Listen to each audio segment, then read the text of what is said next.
Hey, what's going on, boys and girls? Good to see you guys. I did make a video about my thoughts about Roman Abramovich, and Chelsea fans haven't really taken that too well, which is no surprising.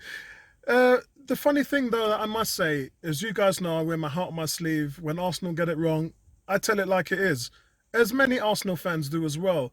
We remain subjective.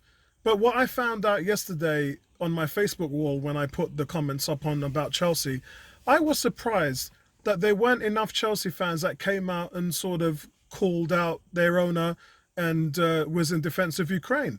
So it was very strange. I heard from three or four Chelsea fans, and the majority of them was very defensive in nature. I mean, it was almost like the feeling from a Chelsea fan was like other fans was maybe using this as a way as to gloat against the rival.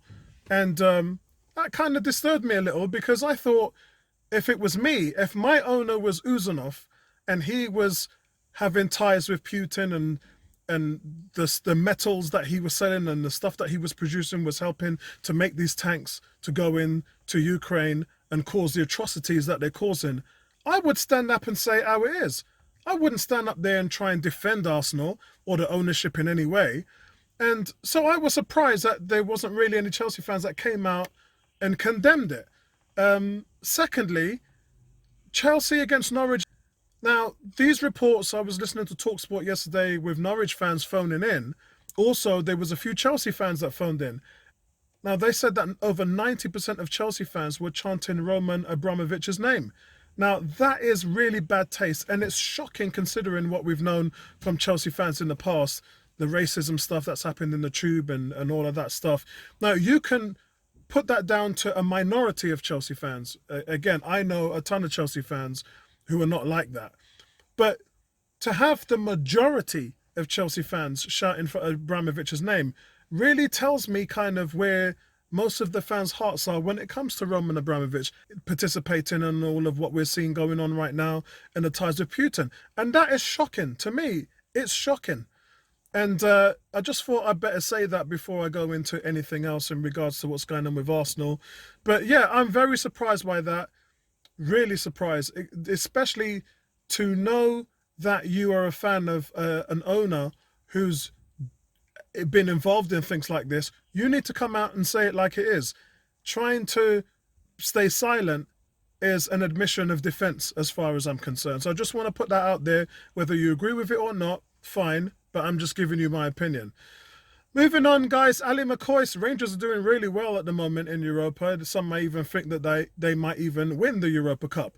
But Ali McCoy's came out and said that he thinks that Kieran Tierney is captain material. And it looks like now, I mean, you know, I'm a big Odegaard fan, and I think I would tip Odegaard to be Arsenal's captain. For me, that is dead on stapled as far as I'm concerned. But there's a section of fans that think that Tierney should be captain too. His form hasn't been great this season, but more so than anything, he's got the armband somewhere. Lacazette comes off the field, the armband goes to Kieran Tierney. So do you guys think that Kieran Tierney would make a great Arsenal captain? I mean, it's been talked about for about a year now, but I think that those times were before we had the likes of Odegaard and Ramsdale and, you know, stuff like that. So would you guys be happy with Kieran Tierney as Arsenal captain? So I'm just putting it out there for all of you guys. Moving on, Arsenal last week scraped a 3-2. We didn't scrape. It was the scoreline was a little bit flattering for Watford fans. Arsenal, for me, scored 3 quality goals and were comfortable winners in that game. But it's going to get tougher now with Leicester City and Liverpool at home, and then an even tougher game at Aston Villa away. Aston Villa looking really good. Another big win yesterday. Another clean sheet for them. Another Coutinho masterclass. And we're going to have to deal with that. A lot has been said. Some people are talking about Lacazette being important to the team. The same people said Xhaka was being important to the team. But this new 4-3-3 system that Arteta's playing in, which is in the reign of the Man City's team and Wenger's of days, is definitely what he's wanted to do all along. I just don't think that Xhaka fits in that mould in the team very well. And I think that Lacazette, an average and minimal impact in that role. Yes, the assists speak volumes, and well done and congratulations for all of that. But your job is to score goals. And you know my thoughts on that, and he's not really applying himself into that. I have said and gone on record that for me, Aubameyang is a 3 out of 10.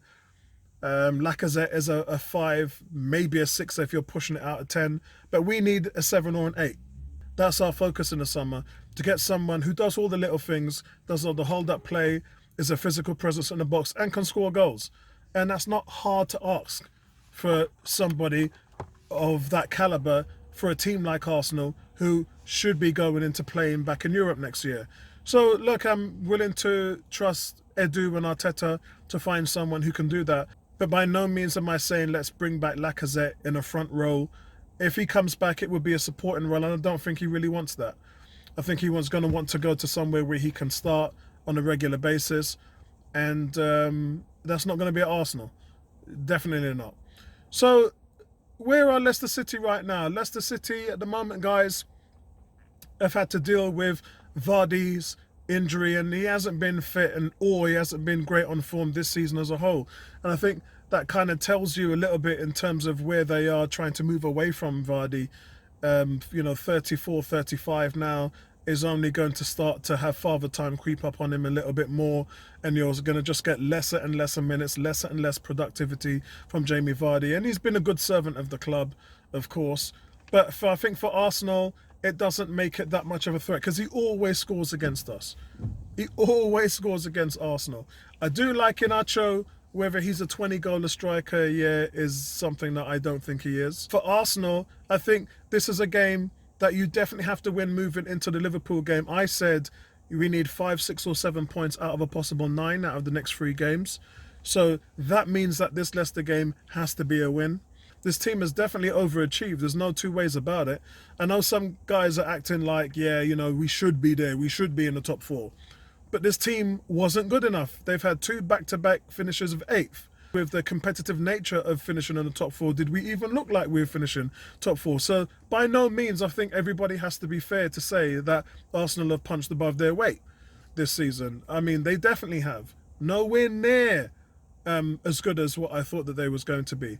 And some of that has got to do with what's going on around them. Fair enough. Look, when we don't make the top 4, that's because we ain't good enough. And other teams capitalise on that.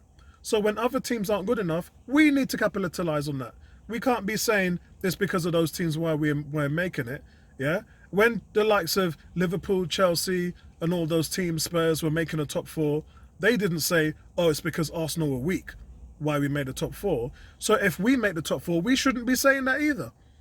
If you don't make the top 4 and you're Spurs and you're Man United, then it's tough. Yeah, no, sorry, mate, this is the Premier League. Nobody ain't got time to make up excuses and feel sorry for other teams. That's just how it always is. And I think what this Leicester game presents to Arsenal is a means to where we can say, let's get Leicester City done and sorted out, and now catapult ourselves into the Liverpool and Villa game, which is going to be 2 extremely tough games. I think Leicester, things were patchy for them for quite a while, but now they're also doing well in Europe, and they're also going through a decent patch as well. So it's going to be a good game, very competitive, not an easy team to beat. Leicester never has been. But Arsenal have had a good record against them over the years. But the failure to collect silverware or qualify for Europe will no doubt go down as a disappointing season for Brendan Rodgers and Leicester. And they've just won 1 of their last 7 top-flight matches away from home. And that's where I think Arsenal are going to step in and take advantage of that. They're not very good on the road. But I don't think that there's anything to really be concerned about in regards to Leicester, and I'm really hoping that we can go there and turn them over. Main mission is to make sure that we can get the right back position sorted out. If Tomiyasu's not going to be there, which is going to be a real shame for that run in, then Suarez, who's been solid, can fill in, and also Martinelli, who the goal would have done him good in the last game against Watford. And if Smith Rowe's not going to be ready, then Martinelli can fill in for him. But please, just at some point, give Pepe and Nketiah more minutes. They need more minutes because these guys are hungry, they're productive, and we need production. The assists from Lacazette are fantastic, they're great. 6 in the last 9 games. But we need some goals, we need something different at the moment, and we need to find that now, because this run-in, you can't kind of work with this run-in with what you've been going with so far, because everything has been working around Lacazette, but at some point you need him to get hot. You need some production from that number 9 spot. But that's it from me, guys. Let me know what your thoughts are on the Leicester game coming up, and I'll speak to you guys in the next one. Peace out.